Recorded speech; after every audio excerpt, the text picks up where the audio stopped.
حضور صلی اللہ تعالی علیہ وسلم کی بشریت اور حضور پاک صلی اللہ تعالی علیہ وسلم کی وفات کے بعد حیات، اس کو کہتے ہیں حیات النبی۔ اس مسئلے میں ہمارا اور کچھ دوسرے لوگوں کا اختلاف تو ہے ہی، لیکن جماعت دیوبند میں بھی دو فرقے ہیں اس مسئلے کو لے کر، حیاتی اور مماتی۔ شاید یہاں لوگوں کو معلوم نہ ہو، بعض حضور صلی اللہ تعالی علیہ وسلم کی حیات کے قائل ہیں اور بعض حضور کو مردہ تصور کرتے ہیں۔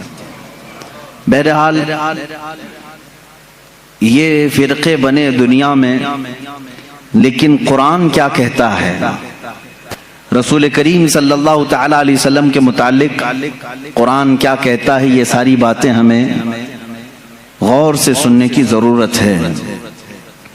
عزیزان گرامی، پہلی بات تو یہ ہے کہ قرآن پاک میں اللہ تعالیٰ نے فرمایا اے رسول آپ فرما دیں کہ میں تمہاری طرح بشر ہوں۔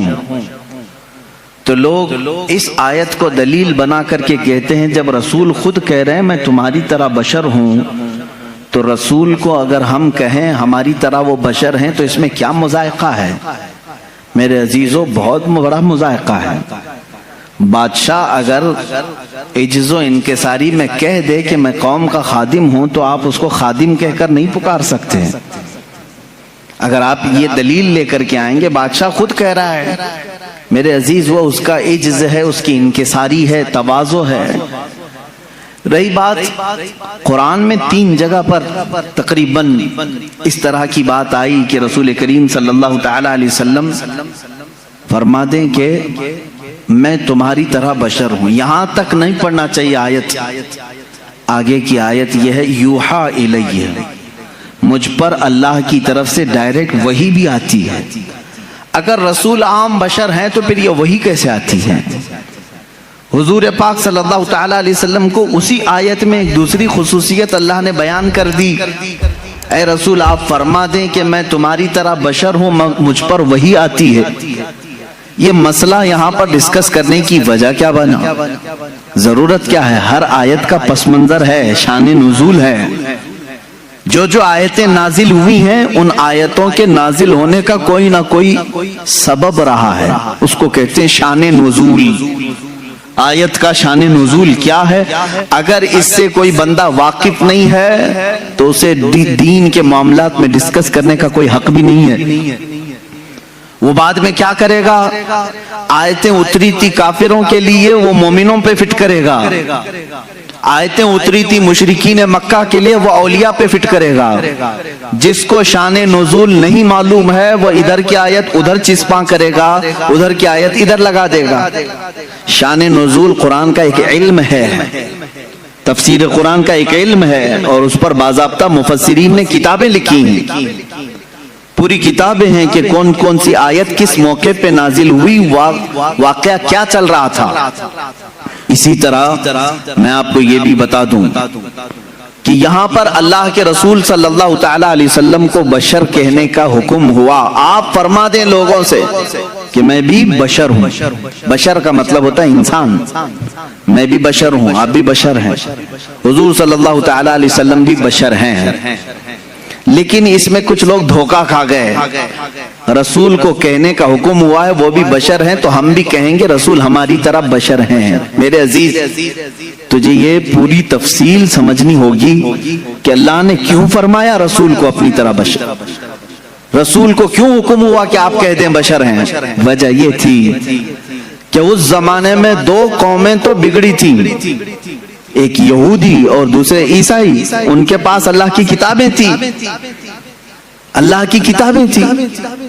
یہودیوں کے پاس تورات بھی تھی، انجیل بھی تھی، عیسائیوں کے پاس انجیل تھی، نبی بھی آئے ان کے پاس۔ لیکن یہ قومیں کیسے بگڑی؟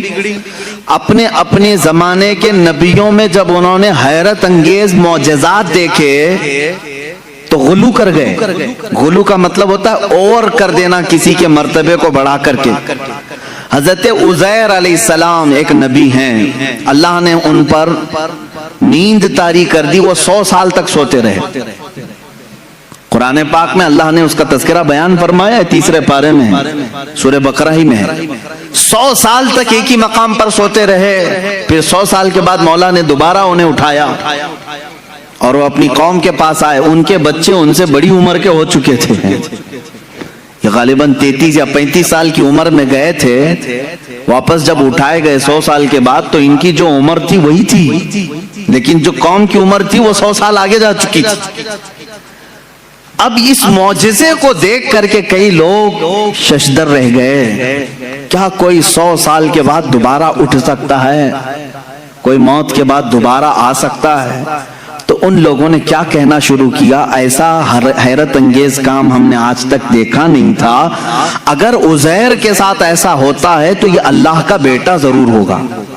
وقالت الیہود عزیر ابن اللہ، تو یہودیوں نے کہا عزیر اللہ کا بیٹا ہے، تو انہوں نے کہاں تک بڑھا دیا؟ اللہ کا بیٹا کہہ دیا. اب ادھر آئیں عیسیٰ علیہ السلام. عیسیٰ علیہ السلام دنیا میں وہ تنہا شخص ہیں جو بغیر باپ کے پیدا کیے گئے. آدم علیہ السلام کے بعد، آدم علیہ السلام کو تو اللہ تعالیٰ نے بغیر باپ بغیر ماں کے پیدا کیا، لیکن عیسیٰ علیہ السلام صرف اور صرف حضرت بی بی مریم سے پیدا کیے گئے، اور حضرت مریم کو کسی نے چھوا تک نہیں، وہ اتنی پاکیزہ تھی. جبرائیل امین علیہ السلام نے پھونک ماری اور وہ حملہ ہو گئی. اس حمل سے حضرت عیسیٰ علیہ السلام پیدا ہوئے، اور عیسیٰ علیہ السلام کا لقب بھی ہے روح اللہ. اب عیسیٰ علیہ السلام کے کچھ معجزے بھی تھے. وہ مٹی کے پرند بناتے تھے، مٹی کے کیچڑ اس میں پھونک مارتے تو پرندے زندہ ہو کر اڑتے تھے. یہ قرآن پاک میں ہے. جب عیسائیوں نے یہ تمام حیرت انگیز معاملات دیکھے نبی سے تو کہہ بیٹھے عیسیٰ اللہ کا بیٹا ہے. کیا کہا؟ عیسیٰ اللہ کا بیٹا ہے، معاذ اللہ رب العالمین. وقالت النصارى المسیح ابن اللہ، نصارہ نے کہا عیسیٰ علیہ السلام اللہ کے بیٹے ہیں. پتہ یہ چلا کہ جب نبی سے کوئی حیرت انگیز کام قوم دیکھتی ہے تو خدا تک پہنچا دیتی ہے. عزیر علیہ السلام 100 سال کے بعد دوبارہ اٹھے تو قوم نے کہہ دیا اللہ کا بیٹا ہے. عیسیٰ علیہ السلام بغیر باپ کے پیدا کیے گئے اور مٹی کے پرندوں میں پھونک مارتے تو اڑنے لگتے، تو عیسائیوں نے کہہ دیا وہ اللہ کے بیٹے ہیں. اب ادھر مکہ مکرمہ میں جو جلوہ رسول دیکھا ہے، رسول کریم صلی اللہ تعالیٰ علیہ وسلم کے ایک آدھ حیرت انگیز کام نہیں ہے، ہر دن ایک معجزے کا صدور ہے. کبھی یہ رسول انگلی اٹھا کر کے اشارہ کریں چاند پھٹ جائے، کبھی وہ بے زبان جانوروں سے کلام کریں درخت اکھڑ کر ان کی بارگاہ میں آ جائے. تو یہ حیرت انگیز کام جو رسول پاک کے ساتھ ہو رہے تھے، تو اب عرب کے لوگ پچھلی قوموں کی طرح بگڑ نہ جائیں اور رسول کو یہ نہ کہہ دیں کہ یہ خدا اتر پڑا ہے. اللہ نے فرمایا رسول آپ کہہ دیں کہ میں بشر ہوں. اللہ نے کیوں فرمایا قل انما انا بشر مثلکم، اے حبیب آپ فرما دے میں بشر ہی ہوں، کہ تم دھوکہ نہ کھا جانا، مجھے خدا مت سمجھ لینا. ایک بات یہ بھی ہے، اور دوسری بات ایک بہت بڑے گزرے ہوئے ایک مناظرے کا سبق بھی تھا اس میں. ابراہیم علیہ السلام کے ساتھ نمرود کا ایک مناظرہ ہوا تھا. نمرود اس زمانے کا ظالم و جابر بادشاہ، جب اس نے دیکھا کہ ابراہیم ہمارے بتوں کی پوجا بھی نہیں کرتا، اور حضرت ابراہیم علیہ السلام کے ساتھ بہت سارے معاملات تھے، وہ ان کے بتوں کو نہیں مانتے تھے، جو ستاروں کی پوجا کرتے ان کی نہیں مانتے تھے، جو چاند و سورج کو پوجتے ان کی نہیں مانتے تھے. ایک دن بلایا اس نے دربار میں. اب یہ جو مناظرہ ہے وہ بھی قرآن پاک میں آیا. حضرت ابراہیم علیہ السلام سے اس نے پوچھا کہ تم کس خدا کو مانتے ہو، آخر کون ہے تیرا خدا؟ قال ابراہیم ربی الذی یحیی و یمیت، میرا رب وہ ہے جو زندگی بھی دیتا ہے اور موت بھی دیتا ہے. کون کہا؟ ابراہیم علیہ السلام. تو جھٹ سے اس پاگل نے کہا قال انا احیی و امیت، میں بھی لوگوں کو زندگی دیتا ہوں موت دیتا ہوں، میرے پاس بھی یہ کنٹرول ہے، تو مجھے خدا مان لے. ابراہیم علیہ السلام نے پوچھا وہ کیسے؟ اس نے اپنے جیل میں سے 2 قیدی نکالے، ایک کو آزاد ہونا تھا، ایک کو پھانسی کی سزا ہونی تھی. تو اس نے کہا دیکھو یہ آزاد ہونے والا ہے اور یہ پھانسی پہ چڑھنے والا ہے، لیکن جو مرنے والا تھا اس کو آزاد کر دیا، کہا کہ میں نے اس کو زندگی بخش دی، اور جو آزاد ہونے والا تھا اس کا گلا کاٹ دیا، کہا میں اس کو مار دیا۔ موت و حیات میں بھی دے سکتا ہوں۔ ابراہیم علیہ السلام نے کہا یہ نرا جاہل ہے، موت و حیات کا مطلب اس نے یہ سمجھ لیا۔ اب ابراہیم علیہ السلام نے اتنا زبردست چیلنج پیش کیا جو قرآن میں ہے، قال ابراہیم فإن اللہ یأتی بالشمس من المشرق فأت بها من المغرب۔ اب ابراہیم علیہ السلام نے سیکنڈ جو چیلنج دیا، فرماتے ہیں ابراہیم علیہ السلام میں اس خدا کی عبادت کرتا ہوں، میرا اللہ وہ ہے جو سورج کو مشرق سے نکالتا ہے، سورج کو پورب سے ایسٹ سے نکالتا ہے، فأتی بها من المغرب، اگر تو خدا ہے تو اس کو مغرب سے نکال کے دکھا، یعنی ویسٹ سے ایک بار نکال۔ چیلنج تو دیکھ رہے ہیں آپ، حضرت ابراہیم علیہ السلام نے نہیں کہا کہ جیسے میرا خدا روز پورب سے سورج نکالتا ہے کل تو نکال، تو کل سورج نکلتا تو وہ یہی کہتا آج میں نے ہی نکالا ہے، آج جو سورج نکلا ہے ایسٹ سے پورب سے مشرق سے وہ میں نے ہی نکالا۔ ابراہیم علیہ السلام نے اپوزٹ چیلنج دیا کہ خدا جب مشرق سے نکال سکتا ہے تو خدا مغرب سے نکالنے پر بھی قادر ہے، سورج اس کے کنٹرول میں ہے، تو اگر خدا ہے تو سورج مغرب سے نکال کے دکھا، جہاں سورج جا کے ڈوبتا ہے وہاں سے تو ایک دن سورج نکال کے دکھا۔ قرآن کہتا ہے فَبُهِتَ الَّذِي كَفَرَ، یہ کافر وہاں مبہوت ہو گیا، لاجواب ہو گیا، ختم ہو گیا مناظرہ۔ یہ کب ہوا؟ ابراہیم علیہ السلام کے زمانے میں۔ ہاں اب اس مناظرے میں جیت اور فتح کس کی ہوئی؟ ابراہیم علیہ السلام۔ کس کی ہوئی؟ اس چیلنج کا جواب وہ نہیں دے سکا، لیکن اس مناظرے سے ایک سبق یہ نکلا، ایک نتیجہ یہ نکلا۔ ابراہیم علیہ السلام نے چیلنج یہ دیا تھا کہ جو خدا ہوگا وہ مغرب سے سورج نکالے گا، جو خدا ہوگا وہ مغرب سے سورج نکالے گا۔ یہ اس زمانے کو 2000 سال بیت گئے، اور جب مدینہ طیبہ کے قریب میں مولا علی کرم اللہ وجہہ الکریم کے لیے نماز عصر قضا ہو رہی تھی، محمد عربی صلی اللہ تعالی علیہ وسلم نے ڈوبے ہوئے سورج کو کہاں سے پلٹایا؟ مغرب سے نکالا، سورج ڈوب چکا تھا، سورج کو واپس اشارے سے پلٹایا۔ اب یہاں پر وہ والا مناظرہ پھر سے تازہ ہو گیا۔ ابراہیم علیہ السلام نے تو چیلنج دیا تھا نمرود کو کہ اگر تو خدا ہے تو سورج کو مغرب سے نکال، نمرود تو نہیں نکال کے دکھا سکا، لیکن محمد الرسول اللہ صلی اللہ علیہ وسلم نکال کر دکھا دیے ہیں۔ تو اب کسی کا عقیدہ یہ نہ بگڑے۔ ابراہیم علیہ السلام نے کہا تھا جو سورج مغرب سے نکالے گا وہ خدا ہوگا، اللہ نے آیت نازل فرمائی قل انما انا بشر مثلکم، اے رسول آپ فرما دیں یہ دھوکے میں نہ آئے، میں تمہاری طرح بشر ہی ہوں، لیکن میرے عزیزوں ساتھ میں اتنا یاد رکھنا عام بشر نہیں، وہ نوری بشر ہے۔ اللہ رب العزت کی ان پر خصوصی عنایات ہیں۔ میں مانتا ہوں اے عقل والو میرا محمد خدا نہیں ہے، مگر دلوں میں یہ نقش کر لو کہ وہ خدا سے جدا نہیں ہے، یہ ہمارا عقیدہ ہے۔ اب یہ نور و بشر کے جو معاملات ہیں یہاں پر کچھ لوگ کنفیوژن پیش کرتے ہیں، ہے نہیں کچھ، لیکن مجھے ضرورت اس بات کی ہے کہ سنیوں کو ان عقائد اور ان معمولات اہل سنت کو میں واضح طریقے سے بیان کر کے بتاؤں۔ میرے عزیزو رسول کریم صلی اللہ تعالی علیہ وسلم کو اگر کسی نے خالص نور ہی کہا اور بشر نہیں کہا وہ بھی گمراہ ہے۔ حضور صلی اللہ تعالی علیہ وسلم کی بشریت کا اگر کسی نے انکار کیا وہ بھی کافر ہو جائے گا، گمراہ ہے۔ ہاں اگر کوئی یہ کہتا ہے کہ صرف وہ عام بشر ہیں تو بھی گمراہ ہے، عام بشر عام انسان کہہ رہے تو بھی گمراہ ہے۔ تو کہنا کیا چاہیے؟ حضور پاک صلی اللہ تعالی علیہ وسلم کے لیے اہل سنت و جماعت کا عقیدہ یہ ہے کہ وہ نوری بشر ہیں۔ نوری بشر کا مطلب یہ ہوتا ہے دیکھنے میں تو بشر دکھتا ہے لیکن قدرت میں نوری مخلوق سے بھی بڑھ کر کے ہے۔ فرشتے نور ہیں، انسان بشر ہے، فرشتے نوری مخلوق ہیں، انسان بشر ہے۔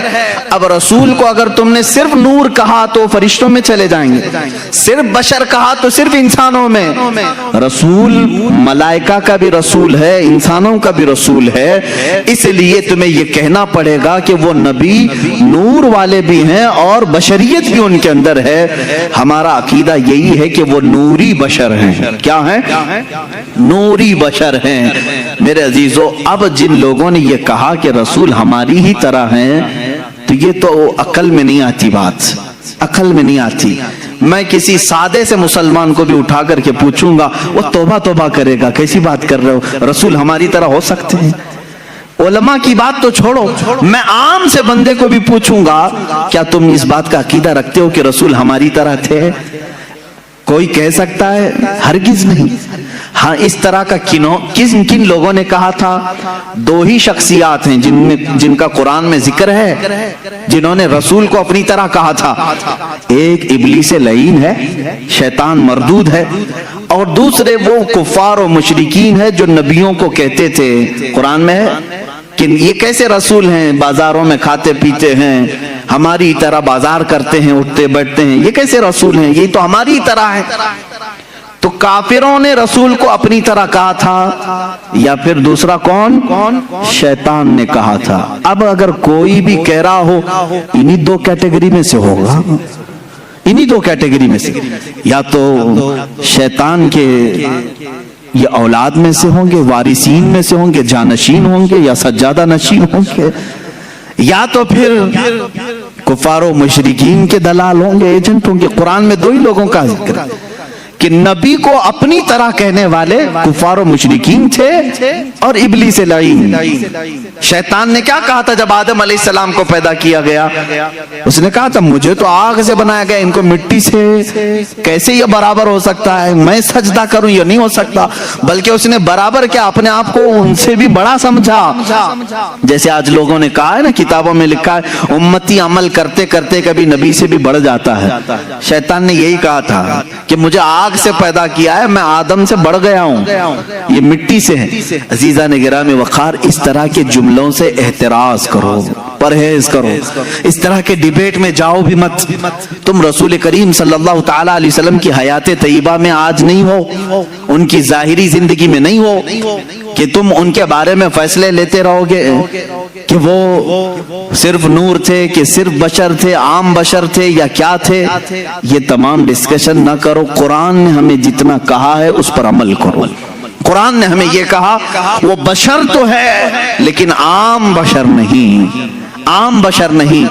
یہاں کوئی بھی یہ نہ کہے، ایک صاحب نے کہا تھا کیا رسول کے دو کان نہیں تھے، رسول کی دو آنکھیں نہیں تھی، رسول کی ایک ناک نہیں تھی، رسول کے دو پاؤں دو ہاتھ نہیں تھے، پھر آپ الگ کیوں کہتے ہیں؟ ایک صاحب نے یہ بھی ایسے ہی مار دیا انہوں نے برابری کے لیے۔ جب ان پر سخت گرفت کی جانے لگی تو کہے وہ بھی تو انسان ہی تھے نا، ان کی دو آنکھیں تھی، دو کان تھے۔ میرے عزیز، اگر ایسے ہی برابری کا معاملہ رہے تو سور کے بھی دو کان ہیں، تیرے بھی دو کان ہیں، کتے کی بھی دو آنکھیں ہیں، تیری بھی دو آنکھیں ہیں۔ کیا میں نے کبھی کہا کہ تو دیکھنے میں کتے کی طرح دکھتا ہے؟ میں نے نہیں کہا۔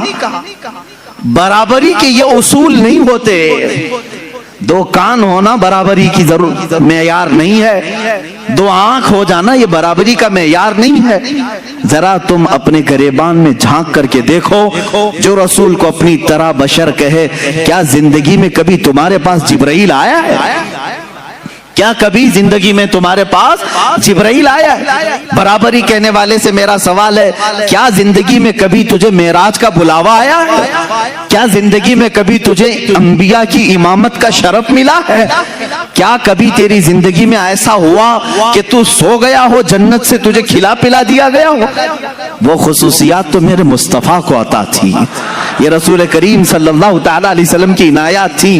اللہ کے نبی صلی اللہ تعالیٰ علیہ وسلم عید عید کی نماز پڑھانے کے لیے مدینے سے باہر تشریف لائے ہیں اور کھلے میدان میں نماز پڑھا رہے ہیں. صحابہ فرماتے ہیں جب تک میرے آقا صلی اللہ تعالی علیہ وسلم خطبہ دیتے رہے, نماز پڑھاتے رہے, آسمان کا ایک ٹکڑا ابر بن کر چھاؤں پیش کرتا رہا, سایہ بن کر کے سایہ افغن رہا. اور ہمیشہ میرے آقا صلی اللہ تعالی علیہ وسلم جب کبھی دھوپ میں چلتے تھے تو آسمان کا ایک ٹکڑا ساتھ ساتھ چلتا تھا. کیا تیرے بھی یہ خصوصیات ہیں؟ تجھے یہ خصوصیات دی گئی ہیں؟ اللہ کے نبی صلی اللہ تعالی علیہ وسلم کی ہر چیز کو پاک کہا گیا ہے, ان کے لباس کو پاک کہا گیا ہے, ان کے جسم سے ریلیٹڈ ہر چیز کو پاک کہا گیا ہے. کیا تیرے لیے یہ خصوصیات ہیں؟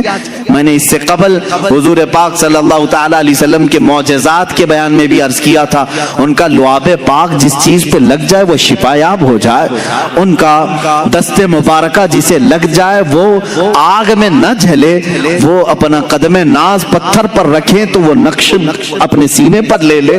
یہ خصوصیات میرے مصطفیٰ کریم صلی اللہ علیہ وسلم کی ہیں. تو برابری کا دعویٰ کرنے والا ان میں سے کوئی ایک چیز لا سکتا ہے؟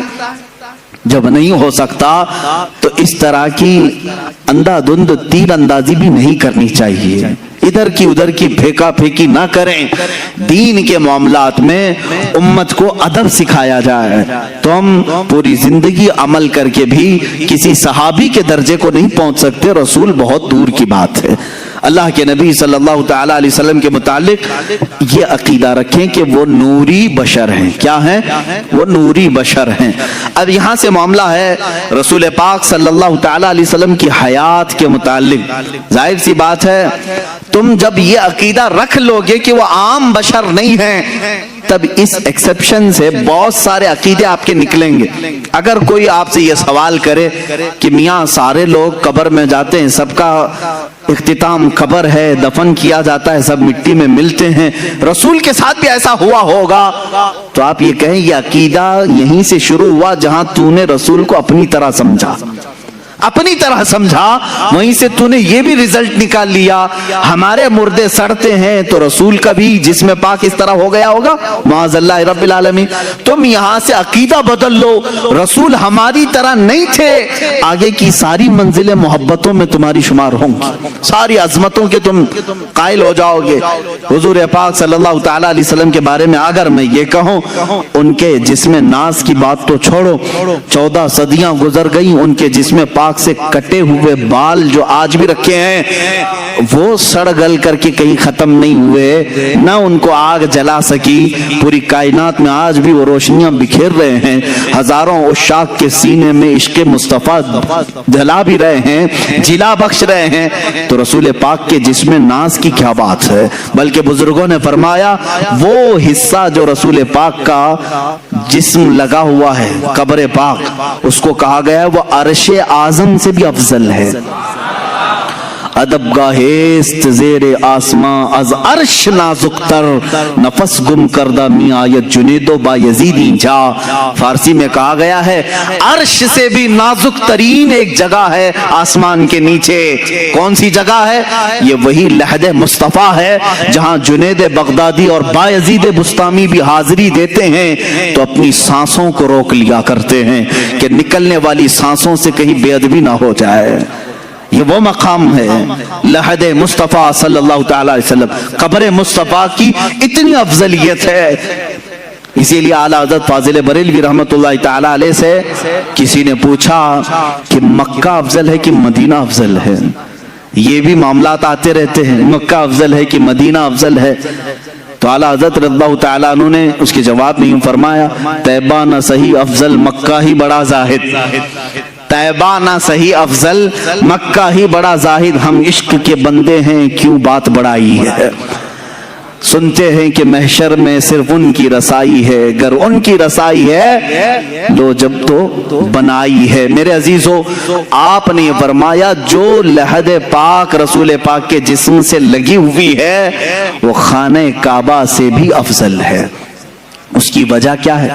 رسول کریم صلی اللہ تعالی علیہ وسلم کا جسم ناز خانہ کعبہ سے افضل ہے. کعبے کو مطہر کس نے بنایا؟ کعبے کو اس عظمت والا, یعنی وہ تو بتوں میں گھر گیا تھا کعبہ کعبے کے اندر کئی 100 بت رکھ دیے گئے تھے. اس کعبے کو طہارت کس نے بخشی؟ مصطفیٰ کریم صلی اللہ تعالی علیہ وسلم. کعبے کے ارد گرد اس وقت لوگ ننگا طواف کرتے تھے کپڑے اتار کر کے. میرے آقا صلی اللہ تعالی علیہ وسلم نے طواف کرنے والوں کے آداب بتائے. عزیزان گرامی، تم اگر یہاں بیٹھ کر کے فیصلہ کرو گے کون افضل ہے کون نہیں افضل ہے، یہ تمہارے بس کی بات نہیں، خود کعبے سے ہی پوچھو.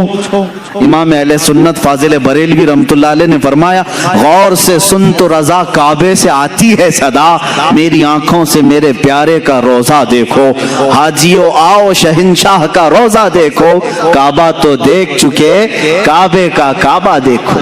عزیزان گرامی وقار، حضور اکرم صلی اللہ تعالی علیہ وسلم کی حیات طیبہ ایک ہاٹ ٹاپک ہے ان لوگوں کے لیے جن کے لیے یہ گرم لگتا ہے، ورنہ سنیوں کے لیے بڑی حوصلہ افزا ٹاپک ہے. جب جب ہم اپنے نبی کی حیات کی بات کرتے ہیں تو کئی امیدیں پھر سے جاگ جاتی ہیں.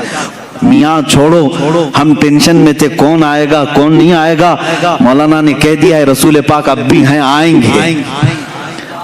جب ظاہر سی بات ہے امت میں ہم یہ بات کہیں گے تمہارے رسول اب بھی ہیں، تو امت کا حوصلہ نہیں بڑھے گا.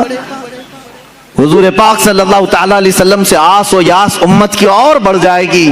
اب ظاہر سی بات ہے یہ تو باتیں ہوئی، دلیلوں کی روشنی میں تو ہمیں کہنا ہوگا.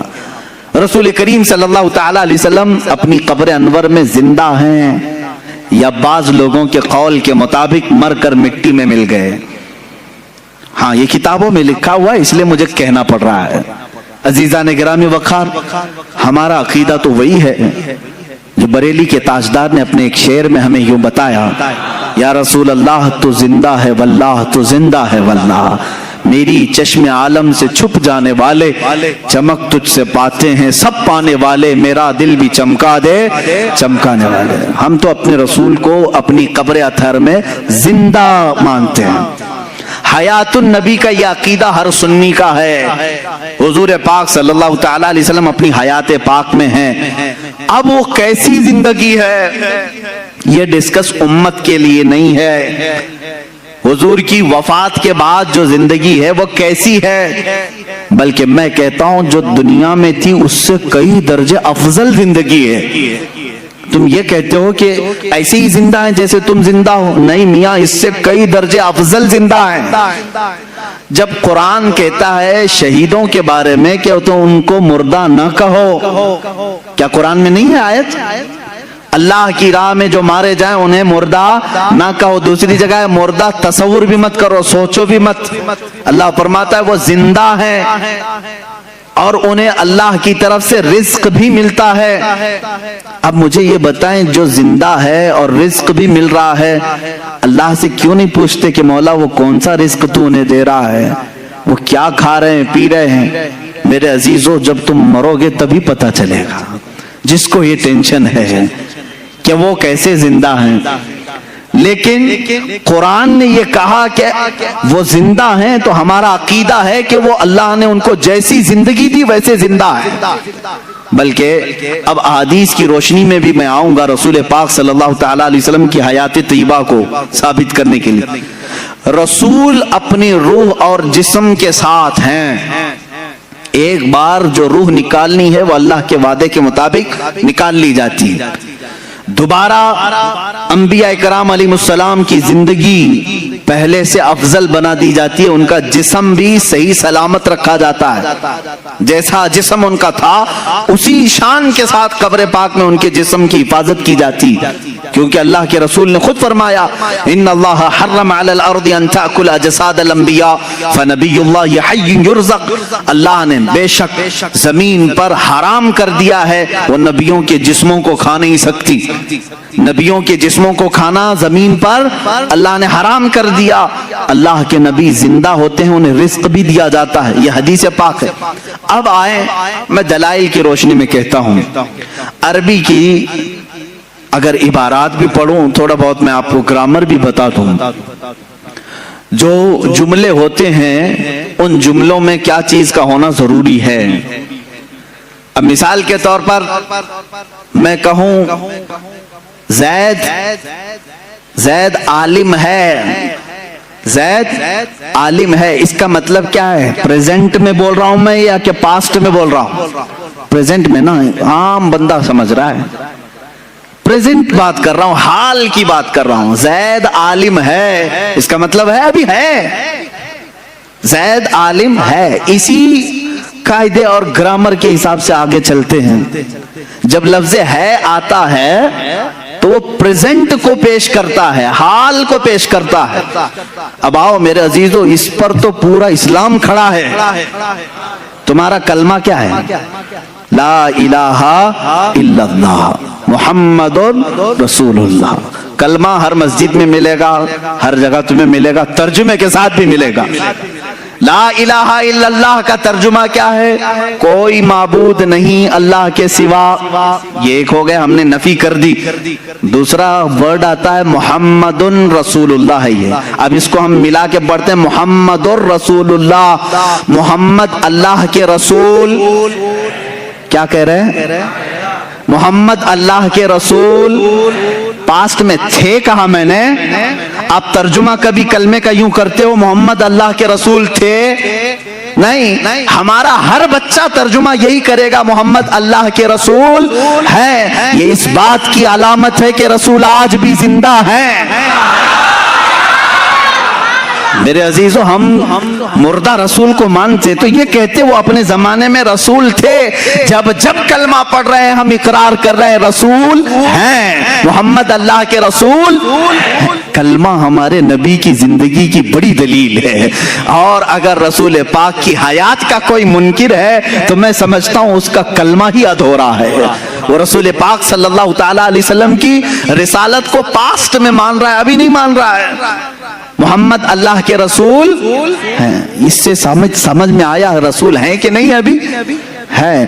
میرے عزیزو، صحابہ نے بھی یہی کلمہ پڑھا، اولیاء نے بھی یہی پڑھا، تابعین نے بھی یہی پڑھا، ہم بھی یہی پڑھ رہے ہیں۔ اللہ کی ذات سے کروڑہا یقین ہے کہ ہمارے بچے بھی یہی پڑھیں گے انشاءاللہ العزیز، ہماری نسلیں بھی یہی پڑھیں گے۔ آج بھی رسول زندہ ہیں، کل بھی زندہ تھے، اور قیامت تک انشاءاللہ العزیز ہمارا یہ عقیدہ بھی زندہ رہے گا۔ ویڈیو اچھا لگے تو ویڈیو کو لائک، شیئر اور چینل کو سبسکرائب ضرور کریں، اور پوری ویڈیو کو ضرور دیکھیں۔ جزاک اللہ۔